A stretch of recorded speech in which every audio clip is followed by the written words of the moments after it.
The world is focused on climate solutions like never before. A new generation of entrepreneurs is reinventing how we power our lives, how we move around, and how we sustain our species. I'm Emily Kirsch, founder and CEO of Powerhouse, managing partner of Powerhouse Ventures, and host of What It Takes. We tell the stories of founders who are building a carbon-free future, their upbringings, their risks, their failures, and their breakthroughs that are transforming our world. Over the years, we've profiled top leaders in climate tech on stage and in studio. People like Lynn Jurich, CEO of America's biggest rooftop solar company, Sunrun, who built a unicorn company and took it public in the face of deep incumbent opposition. The pattern when you disrupt anything is fairly typical, which is like the incumbents fight you and fight you and fight you and fight you and fight you. And then at some point, there's some forward-thinking ones that want to join. They're like, oh, maybe we should get with the program. We're going to take a little bit of risk here and get with the program. And then eventually everyone kind of comes on board. CNN host and author Van Jones, whose pioneering work on green jobs made him both a hero and a target. I spent a year, clinically depressed. I wouldn't ask anybody to go through what I went through. Such a steep rise and then such a steep fall. You go from Oakland to the White House and then from White House to public enemy number one. Matt Rogers, co-founder of smart thermostat maker Nest, which was acquired by Google for $3.2 billion, but not before plenty of setbacks. Were there moments that you thought that Nest would fail? Many moments. Probably dozens of moments, and it's funny how it could be perceived as an overnight success, but internally, there was moments of failure on a weekly basis. Steph Spears, CEO of the community solar company Solstice, whose leadership style was shaped by her experience growing up just above the poverty line as a first-generation immigrant. I, at first, didn't know what to do with that privilege. I don't know why I get to be in these elite rooms, but my mom doesn't get to, or other folks who want to be in that room too don't get a seat at the table. Then you begin to see that there's not that much that separates those two worlds and those two types of people other than opportunity and chance. And Nancy Fund, one of climate tech's most successful venture capitalists, who was an early backer of Tesla when few VCs believed in them. Well, the hardest part was my colleagues just look at me and roll their eyes when I would tell them I just invested in an electric car company or solar. But, some were sort of patronizing, oh, that's so great. That's so you. How did you handle that? What did you tell yourself to get past those kind of comments? Well, we would always just go back to the first principles that were this globe is burning up. We've got to do something. Electricity and transportation are big culprits, and the world will come around to our point of view. What It Takes will introduce you to the entrepreneurs who are making our zero carbon future a reality. We're launching new episodes throughout 2021 featuring the founders, innovators, and companies you need to know. Subscribe to What It Takes today. You can find the podcast everywhere.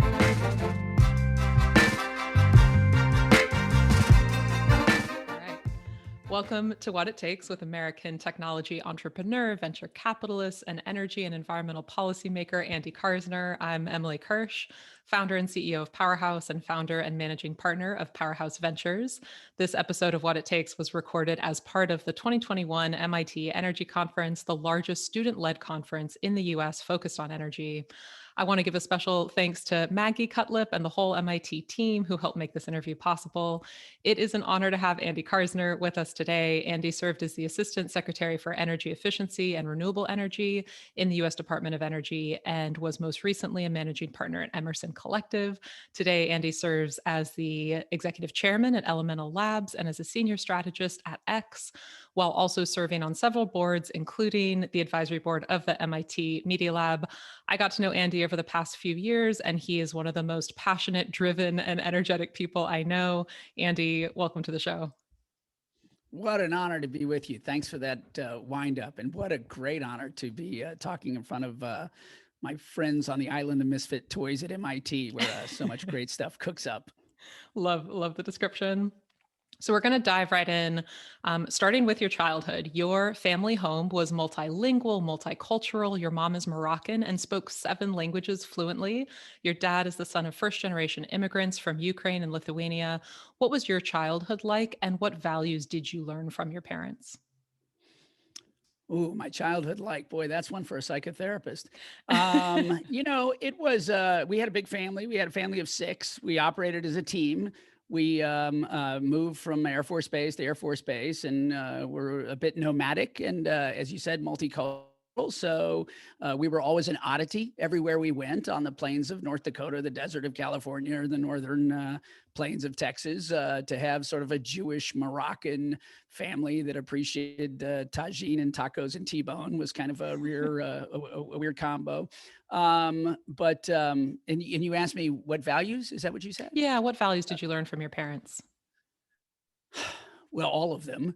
But I would say what stands out is the value of tenacity and persistence, the value of humility and audacity, and not letting one get too far out in front of the other, and trying to find equilibrium in that.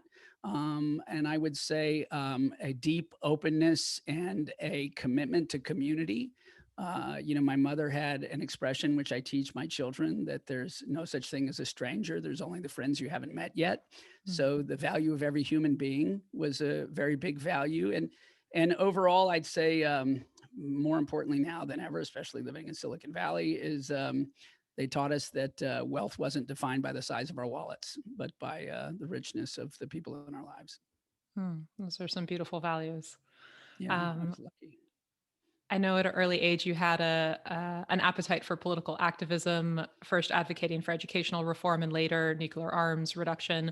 Some people run away from fires. You seem to constantly run towards them. Why is that? Yeah, I guess it's back to the values question. My father had a phrase which I repeated when I was sworn into office, feeling like Mr. Smith goes to Washington, and sort of daunted. I tried to stay that guy, but the first time for sure, when I lifted my hand and swore into, I used my father's phrase that liberty comes with responsibility and opportunity implies an obligation, and he was dead serious about it. And so patriotism was a value in our house because we're from a generation where we had direct connection and family lost in the Holocaust, and this country had given us a home to worship as we please, and to pursue prosperity and the happiness that we wanted. And there was a very strong sense that we had an obligation. As I said, the opportunities implied an obligation, and that our freedom had responsibility. So that public service ethos remains with our family. I hope it always does. But that's the obligation. Every time there is a challenge, we have an opportunity to solve for it and to make our community stronger. In the face of all of the types of challenges that you've worked on over your career, I can imagine it would be easy to feel fatalistic, and you're quite the opposite. How has it felt to work on some of the biggest, most existential challenges of our species? And how do you feel, especially as it relates to the climate crisis now? Do you feel fatalistic? Do you feel optimistic? Yeah, I feel optimistic. I feel a prudent, practical, very pragmatic sense of optimism, as in we designed the problem, we can redesign to have a solution. And so I always start with that. It's not that the problem was imposed on us by external forces beyond our control. We imposed the problem upon ourselves. So we have the capacity to solve the problem for ourselves. And if you grew up in a century as bloody as the last one was, with all the horror of it, and defeating fascism and communism, and I graduated, and within 4 months I was in Berlin chipping away at the Berlin Wall, having studied East German economics and comparative communist systems and things that would be useless for the rest of my life. And so the optimism I felt at a very young age of seeing a new world order being born when everybody thought, not even months before, that we would, destroy humanity with a nuclear Armageddon and a collapse of ecosystems and nuclear winter. For that to turn into an era of blossoming possibility and liberation around the planet, and people joyously, welcoming me and around the world to enter a new era in the 90s, and it was glorious. And so it definitely fed and fortified my sensibilities that long, seemingly intractable existential problems can be solved, can be addressed, but they require persistence and pragmatism. Hmm. Well said. One of the things that I like most about you is that your educational path did not follow that which people might expect of a future Assistant Secretary of Energy. I Yeah. also had a pretty untraditional educational path. Tell us about yours. What did you study, and what did you learn that may be unique to others who did take that traditional path? Yeah. Well, I already told you that my East German economics course is just like of no use. But the so there's something to say about what's temporal in time, and what it all feeds is the notion that we need to be lifelong learners. And there was a point that we were very proud of the American system. I got my master's in the British system, and there was a point where we used to say that it's not teaching you what to think, but how to think. And so the first most important lesson for me was that a curious an insatiable, curious mind that enjoys lifelong learning and appreciates that you don't stop growing as long as you continue learning, means that you have fusion energy on the inside. That your path isn't the pedigree processing, pathway norms that is meant to clean your record inside of some sort of Ivy institution to make who you are, but that it's internal and that you generate who you are. And so for me, that was a lot of wanderlust. That was a lot of backpacking. I mean, there were intervals in my life where I took a year off or 2 years off to roam around South America and Antarctica and South Georgia and go see the world. It's sort of the George Bernard Shaw thing. The only time I wasn't learning was while I was in class. That's not completely true. I've loved Yeah. many of my professors and gotten on with them, but by far most of my learnings have been an insatiable drive to be amongst people in far-flung places and to relate to their history and their cultures and the things that have brought us together as a species. Which relates very closely to what you did study. I believe you attended Rice University, where you studied political and religious studies. And then Yeah. following Rice, you went on to study international finance at the University of Hong Kong, and then earned a master's in comparative Asian studies. And so it sounds like people are at the core of what you have found to be most interesting, or at least what you've chosen to study. Yeah, I mean, I found myself in Pakistan in the mid '90s, building the first private power plants in Karachi, which was a war zone, which was the only reason a 20-something-year-old kid could be in Pakistan, because no smart person with a frontal lobe development would be there. But I enjoyed it because I liked touring around Gandhara land and climbing K2 and going up into the Swat Valley and all these places that are now occupied by Al Qaeda. But I enjoyed it so much because I was meeting people, and people say, "Are you an engineer?" And no. Well, you're building a power plant. You must be an investment banker. No. What did you study? I studied religion studies. They're like, well, why? And it's like, well, there's no investment bankers or engineers who can get a Pashtun and a Sikh and a Sundhi and a Parsis around a table to have a multicultural negotiation for a productive outcome. So, in the spirit of eclectic, ecumenical American social alchemy, religious, as it turns out, knowing your religious, deepest, most passionate beliefs and trying to reconcile them is quite fundamental to erecting a power station. Hmm. Definitely want to hear more about that in a second. I know prior to that, you started your career in energy in 1988, first at a small independent Texas power developer, and then later a large international developer based in Hong Kong. While those two were very different experiences, I'm curious if you were to summarize one lesson from your early career in energy, what would it be? It would be never be intimidated by size or reputation. That it always comes down to people, that people and point of contact make the difference. And I always tell people when they talk about socialist medicine or private medicine and healthcare, it always comes down to the nurse in the room and her heart and her acumen and her capability, whatever the master system is. And it's the same like that. People get in awe of a big company. And now Tesla, which was a small company when I met Tesla, is now a big company, and people go, "Oh my God, that's a big brand, it's a big company." And so was GE, and so was Eastman Kodak, and so was Exxon at one time. But all these things change and morph on the back of people. So that Margaret Mead principle that it only takes a few people to change the world, it's all that ever has. I definitely fortified that as an early developer. And then in 1999, from 99 to 2006, you became the founder and CEO of Enercorp, a wind power developer that managed and financed large-scale power projects across North America, Asia, the Middle East, North Africa, and as you mentioned, did unprecedented projects in Pakistan and in the Philippines. What was your motivation for doing this work at the time? Were you passionate about renewable energy? Was the climate crisis on your radar? What was motivating you? I was not passionate about renewable energy when I crossed the transom into renewable energy, which was 1998. In fact, I was quite skeptical, having been a person who was very successful in conventional energy. And there was a good reason to be skeptical, because almost nothing was commercial, and anything that was commercial was deeply subsidized and completely 100% reliant on the government.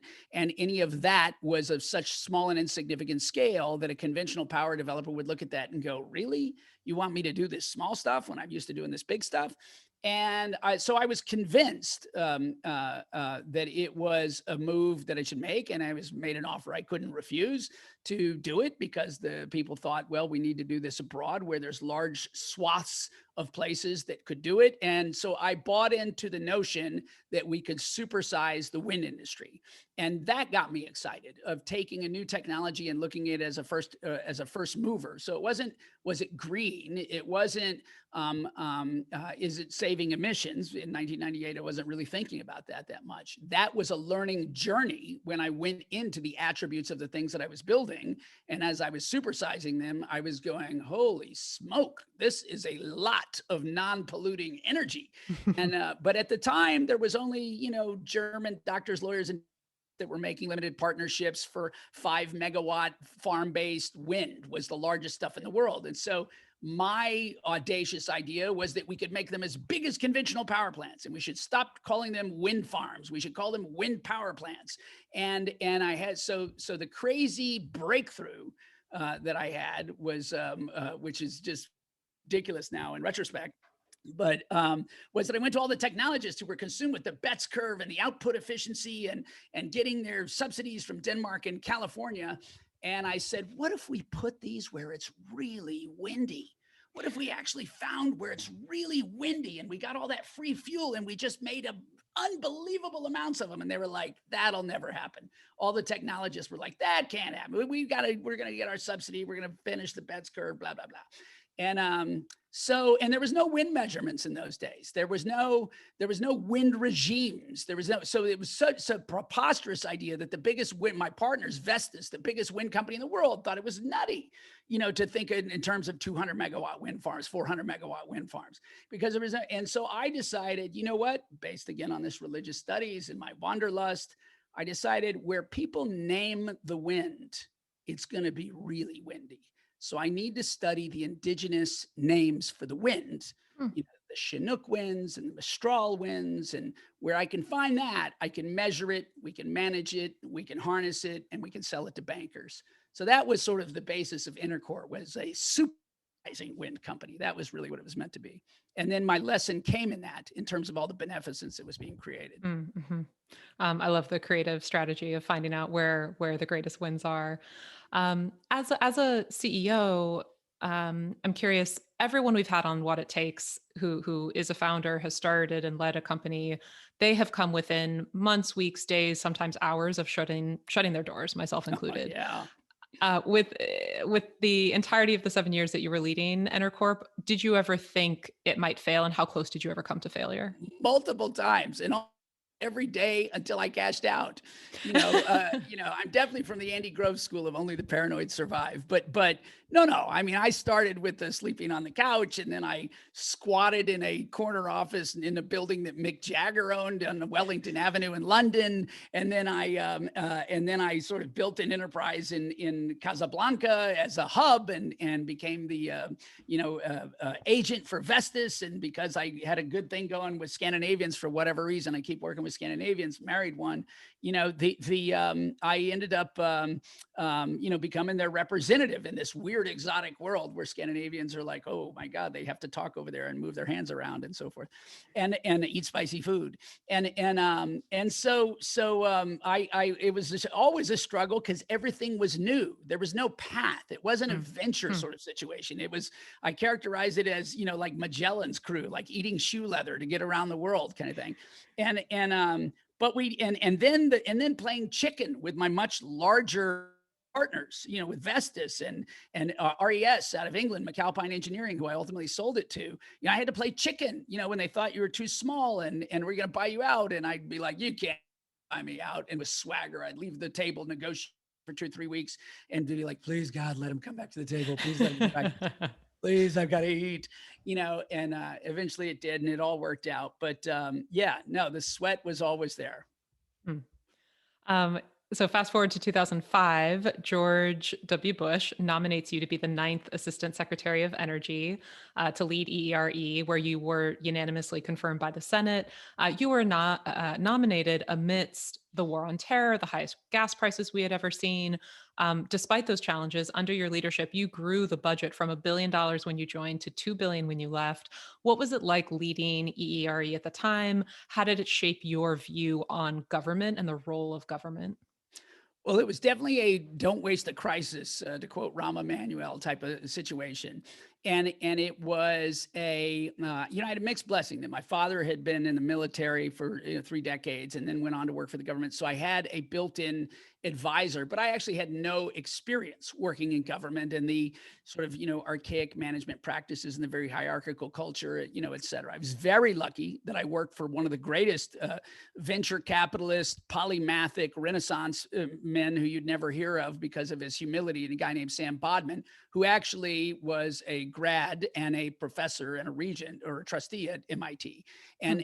So Sam was deeply wired at MIT, which is why we created the MIT Clean Energy Prize that year. It's when I met David Danielson, who used to be in charge of that club, and started working with Ernie deeply, and John Deutsch, who I'm still very good friends with to this day, and formed the relationships that have sprouted with Maria Zuber and Raphael Reif. So we had that MIT connection, but Sam also was connected. He was co-founder of Fidelity Ventures and was connected out in Silicon Valley. So he gave me broad permission for my little secret plan of having the government sprinkle a little bit of goodness, verification, validation of different technologies that had been accreting dust in our national laboratories, and set up a cross-fertilization of DNA with Silicon Valley, with Boston, with Austin, with risk takers. And so people either credit or blame me for Clean Tech One. I like to think it's credit in retrospect. It certainly didn't feel that way most of the last decade.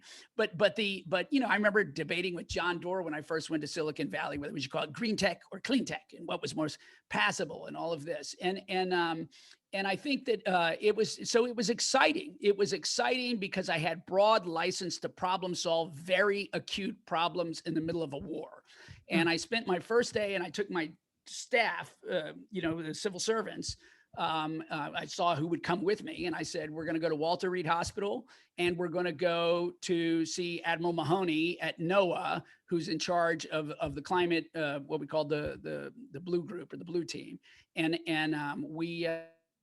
so we had those 2 visits on climate and on security on the first day, and it made that office and the Department of Energy a real tip of the spear focal point for problem solving. So much so that in the end, we ended up assuming the leadership position for climate negotiations that got us back into the global, after a 10-year hiatus from Kyoto. I was a principal that led the negotiations in Bali for the Bali Roadmap, which was the precursor to Copenhagen and then Paris. So they were really go-go days at DOE, and it was because of Sam's open license and embrace of our strategy to activate private sector risk takers, stimulate entrepreneurs and campuses, and invite the rest of the nation into a revolution that had been largely sequestered behind the walls of our national labs.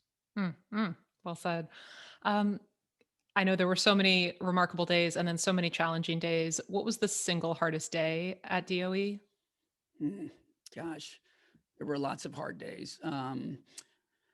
One of the hardest days was when we were hosting the Israeli ministers at a luncheon outside of Sam's office, and there was a massive bombing immediately before an election, and it interrupted the meeting, and it brought home. We were doing stuff. We would meet with Musharraf and the Pakistanis, and talk about support for our troops and all this in the Northwest provinces. But it really brought home the war on terror, to think of all the civilian deaths that had randomly entered our table, and everything else we were talking about became secondary, and all we could think to do was to hug the ministers and say, we're with you, and we'll be there soon, and that type of thing. There were lots of odd days like that. I mean, I remember a day when Sam came back from a cabinet meeting and said, Bush has given up on Putin, and I think I'm out of clearance zone where I can say this, but I think it was there were. As oil prices rose, I remember Condi telling me that these people went from allies to associations of concern to megalomania in a matter of months that tracked the oil price. And that's why we had to get off of oil. Good segue away from oil to things that are pretty innovative and disruptive. In 2013, you joined X, which is Alphabet's moonshot factory, Alphabet being the parent company of Google, as a senior strategist. And you also joined Emerson Collective as a member of the executive team, during which time you co-founded Elemental Accelerator. Now you serve as chairman at Elemental Labs, senior strategist at X, while also being on the board of a bunch of places, including the MIT Media Lab. Given all you've done, what do you see as your role in the ecosystem today? My role in the ecosystem is to adapt myself from being Luke Skywalker into Yoda, and to be the best Yoda I can be. I've lost my own personal Yoda, George Schultz, a few weeks ago, and George was the one who literally took me in with all my brashness and taught me how to stack the rocks and lift the X-wing fighter out of the swamps, and I need to pay that forward with excellence and with more impact. And so, while it's generous to say that I co-founded Elemental Accelerator with Dawn, I tend to give all the credits to the Dawn and Emily's and all the people that are doing the heavy lifting and are sweating and are managing people day to day. And I have sort of an opportunity to help make their journeys more frictionless and more connective, and to accelerate them because they innately have more escape velocity than I have, but I have more tricks and routes and maps and connections to hopefully foster greater growth. To your point on sharing with others in the way that George Schultz shared with you, I know he was one of your greatest mentors and teachers. What is the kind of single greatest lesson that you learned from George? So many. But, one of my favorite George stories that I tend to repeat because I had that life at the Berlin Wall. I mean, for me, George was this guy who worked with Reagan, and we took down the wall in the Cold War. This is when Republicans had some normalcy and so forth. But in fact, they were so widely popular, we won 49 states. George told me a story about Reagan getting back in the car after that monumental speech and questioning himself and saying, did that come out right? And he said, well, what do you mean? It was perfect and you marked it up. And he said, I said, tear down this wall. And I meant to say, this wall will come down. And he said, well, I think the other is the right. And he said, but Schultz said he always preferred that latter, because Reagan had this uninhibited, unrelenting insistence on the outcome of goodness and right.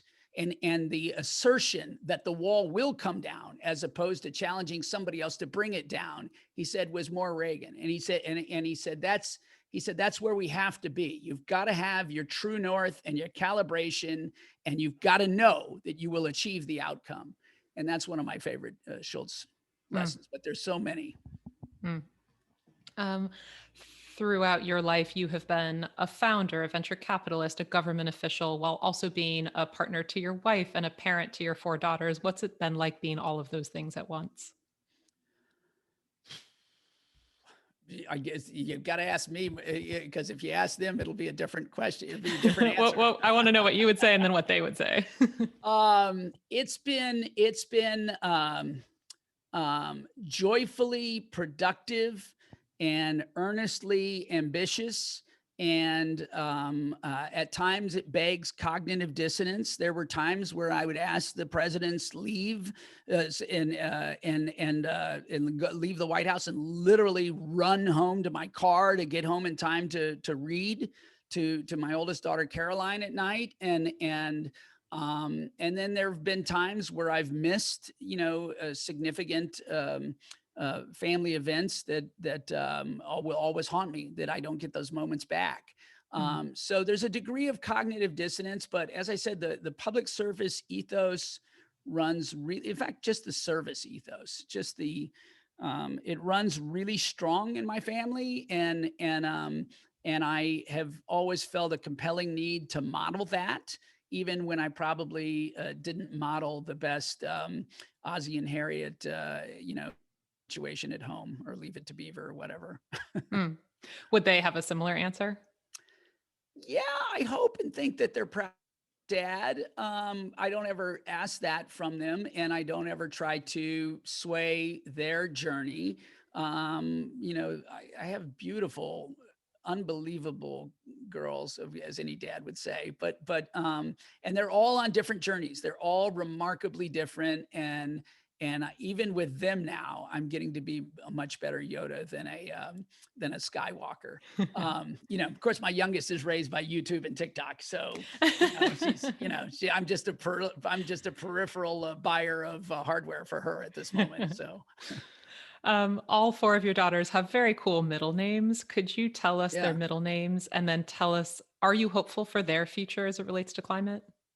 Oh, yeah, absolutely. I'm hopeful for their future, and I'm hopeful that they contribute to the future that makes it more hopeful. So Caroline's middle name is Hope.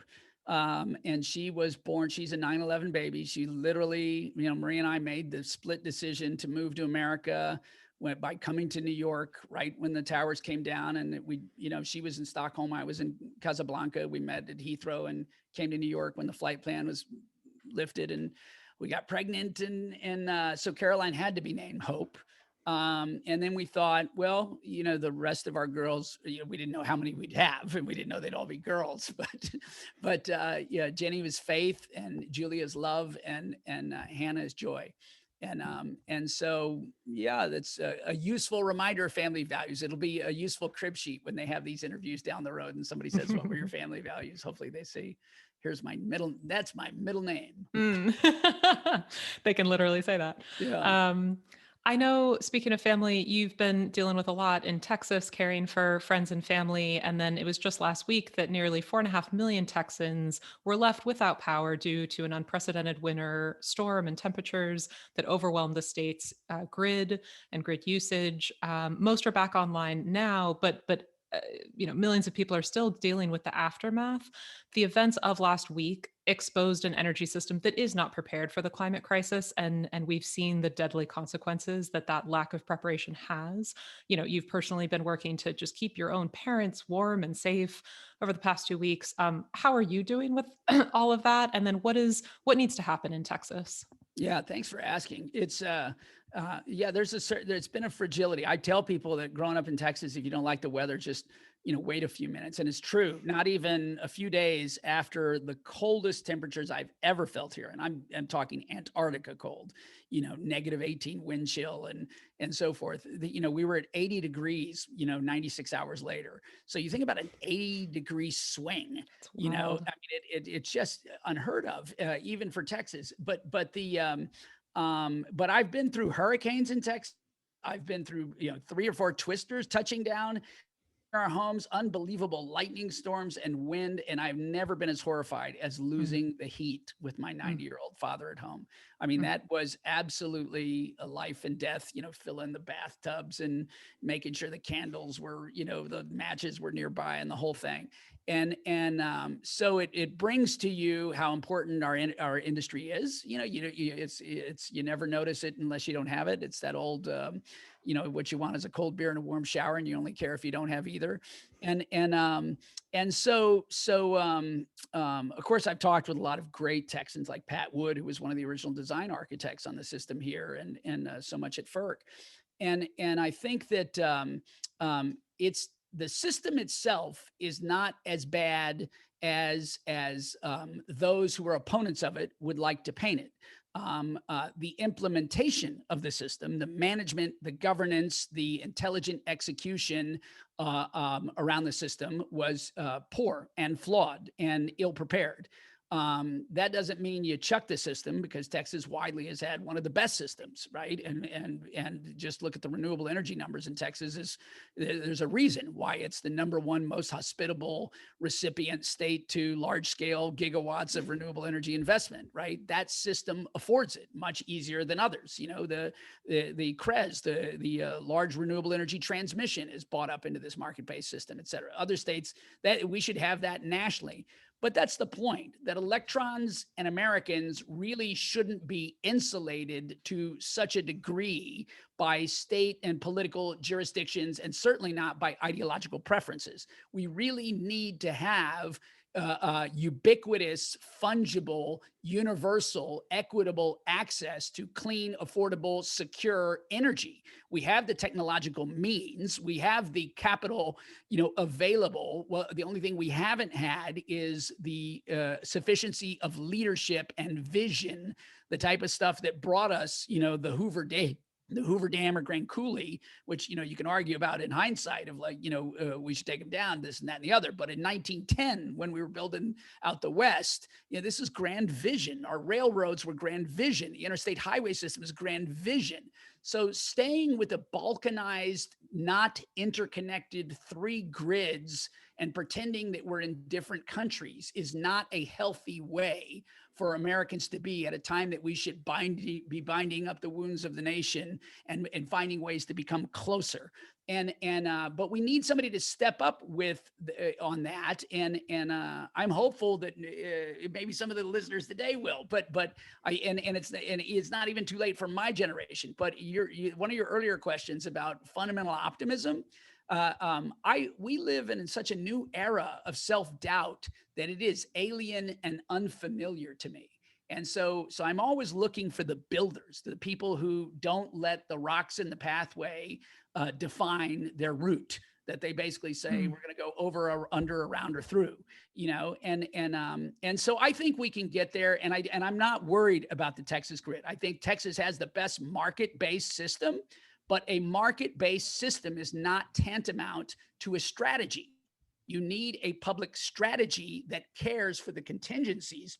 And as you indicated, those contingencies are going to come earlier and more often with greater severity because of climate change. And in a state where the governor is reckless enough to say, hallelujah, we're a third the way vaccinated, let's go party again and have another spike, in that kind of state where it's life and death and immediately in front of us, that's not the kind of leadership that's going to go, there may be a problem 10 and 20, 30 years out, so let me lay out some vision. It's the opposite of that kind of visionary leadership we need. Speaking of leadership, given the outcomes of the election, but also looking beyond that, beyond the next 4 years, beyond party, what does the future of energy and mobility look like? Oh, I think it looks great. I think it's going to be all those things I just said. It's going to be cleaner. It's going to be more affordable. Heck, it may be free. It's going to be more secure. One hopes that we may learn by hard examples, just as we did with this winter in Texas. We it through a cyber attack as we just did with the Russians. So I hope that we have more inoculative forward planning, but whether by design or by default, we are going to move into the future with an amount of innovation that overwhelms incumbency. And you consistently hear both the pundits and the doubters and the incumbents argue for why all of this is insignificant. I had the great pleasure of having one of the first rides in the first Tesla, in the beta. Okay. And everybody say that's never going to happen. Signing up for old Lotus cars with engine battery backpacks. Never happened. That's 14 years ago. When I left office, there wasn't a single LED commercially available on a shelf. You wouldn't build a building today or a city light system without LED lighting. And it always begins with doubt and mockery and marginalization. And it always ends with Eastman Kodak with 80% market share going, gosh, I thought we could sell just one more 35 millimeter canister. What happened? And that's how this is going to evolve. I have nothing but faith in our innovation complex to overwhelm all the poor incumbent attributes that are holding us back. I think that is one of my favorite all-time what it takes quotes, is that innovation will overwhelm incumbency. Just beautifully stated. On that note, we are going to close with our high voltage round. So these are quick questions, quick answers, quick meaning like 10-second answers. Okay. Starting with, if you were going to be an animal, what animal would you be and why? I'd be an eagle. Or a penguin, but I think I'd be an eagle. Penguins are so fast and agile and collective and community, but eagles are we say you can't soar with eagles if you walk around with turkeys. I love the idea of soaring and having a whole purview of the arc of the earth and seeing all the world's magnificence. And since I'm not an astronaut, I think an eagle is probably as close as I can get. If you did choose penguin, there's been one other penguin on What It Takes, and it was our very first guest, which was Dick Swanson, the founder of SunPower. Okay. So you could Good be company. penguins with him. I love penguins. If you were to start a new career tomorrow, if you had to, what would it be? I'd be a writer. What would you write? I would write a book that's been in my head for a long time called Backpacker in the Boardroom. Oh, I like that. You should write that. I'd read it. Yeah. Okay, good. I'll sign you up for a perk for a book jacket. Perfect. Other than yourself, to whom do you attribute your success? My parents, my sensibility in the divine, and trying to keep myself humble in the face of far greater acts of creation. Like I said, poetic. When have you failed? Constantly, daily. I fail, but I believe in the blessings of a skinned knee, and I believe in learning. I believe failure is the key to learning, and I'm rapacious about learning. So failure doesn't bother me. I view it as a gift. What lesson has taken the longest to learn? Fatherhood.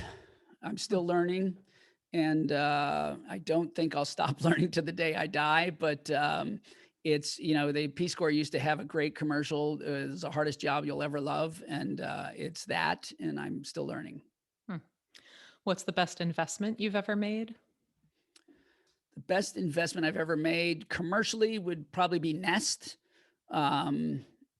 Personally would be in falling in love and creating a family.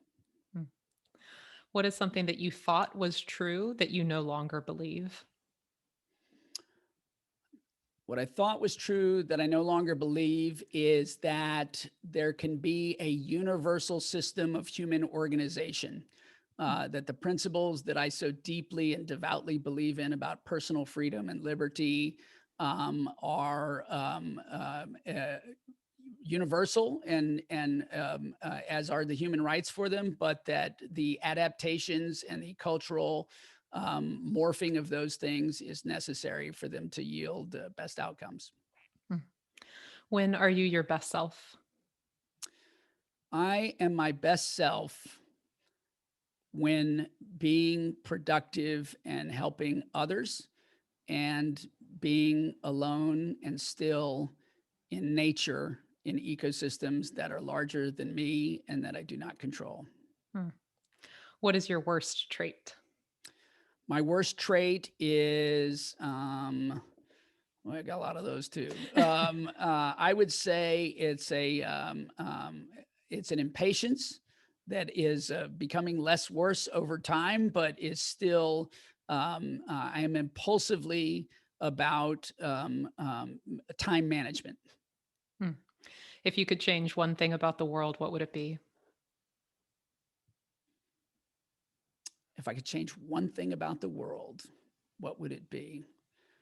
This feels like a Miss America, answer. Right?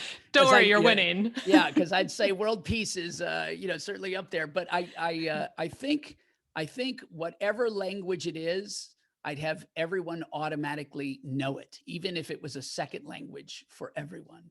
I think if I should change one thing about the world, everybody would be born with access to a common language. I love that. That's really creative. If there was just one person who was going to hear this podcast, who would you want it to be? I'd want it to be my mother, probably, who's passed, but yeah. Finish these sentences for me. Companies fail because insufficient humility, excess hubris. If you really knew me, you would know that I am deeply romantic. Success is the opportunity to know true love and to be loved by family and community. If I could have done one thing differently, I would have. I don't know. I don't really live with many regrets. I would have done more. I would have organized myself better to do more. I'm trying to do that all the time. If the world knew me for one thing, it would be